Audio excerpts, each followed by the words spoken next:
Drama serial आफत की next episode में आपको दिखाया जाएगा कि आखिरकार वरीशा प्रोफेसर का एड्रेस मुलाजमा से लेती है और उस पते पर अब पहुंच जाती है, क्योंकि प्रोफेसर ने वरीशा के जहन में ऐसी बातें डाल दी होती हैं कि वरीशा को ना चाहते हुए भी उस प्रोफेसर की बातों पर यकीन करना पड़ता है।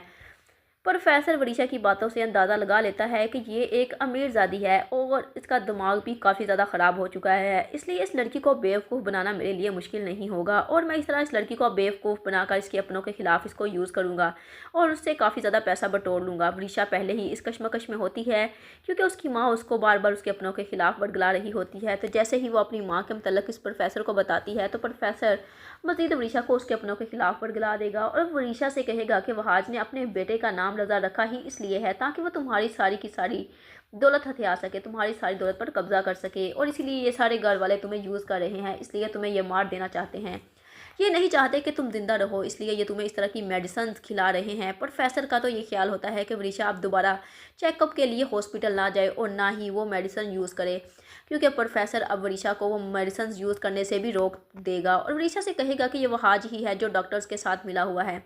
क्योंकि वरीशा जब वहाज की और सारे घर वालों की तस्वीरें उस प्रोफेसर को दिखाती है तो प्रोफेसर को पता चल जाता है कि वरीशा वहाज से नफरत करती थी और अब मज़ीद वहाज के लिए उसके दिल में नफरत डालेगा और उससे कहेगा कि अगर तुम चाहती हो कि तुम ठीक हो जाओ तो तुम्हें ये सारी मेडिसिन छोड़नी पड़ेगी, क्योंकि वहाज भी डॉक्टर्स के साथ मिलकर तुम्हें बेवकूफ़ बना रहा है और सबके सामने यही शो करवा रहा है कि तुम्हारी जहनी हालत ख़राब हो चुकी है। वरीशा जो कि पहले से ही महक की बातों की वजह से नेगेटिव सोच रही होती है और अब तो वो दो कश्तियों की मुसाफिर होती है। एक तरफ तो उसे लगता है कि उसके अपने उसे बहुत ज़्यादा मोहब्बत करते हैं और उसकी खातिर कुछ भी कर सकते हैं, मगर दूसरी ही जानिब जब महक के ख्यालात उसको आते हैं तो उसे लगता है कि ये घर वाले सारे के सारे उसके दुश्मन हैं और जब प्रोफेसर की बातों की वजह से उसका दिमाग तो मज़ीद ख़राब हो जाएगा और वो फिर से वहाज और शिफा के बच्चे के पीछे पड़ जाएगी, क्योंकि वो प्रोफेसर अब वरीशा से कह देगा कि तुम इस बच्चे को ही ख़त्म कर डालो, क्योंकि जो कुछ भी इस घर में हो रहा है वो इस बच्चे की वजह से ही हो रहा है। क्योंकि प्रोफेसर को इस बात का भी पता चल जाता है कि ना तो इसकी माँ है और ना ही इसका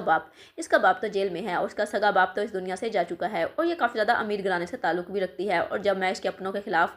इसको कर दूंगा तो इससे भारी मुआवजा हासिल कर लूँगा, वो भी बहुत आसानी से।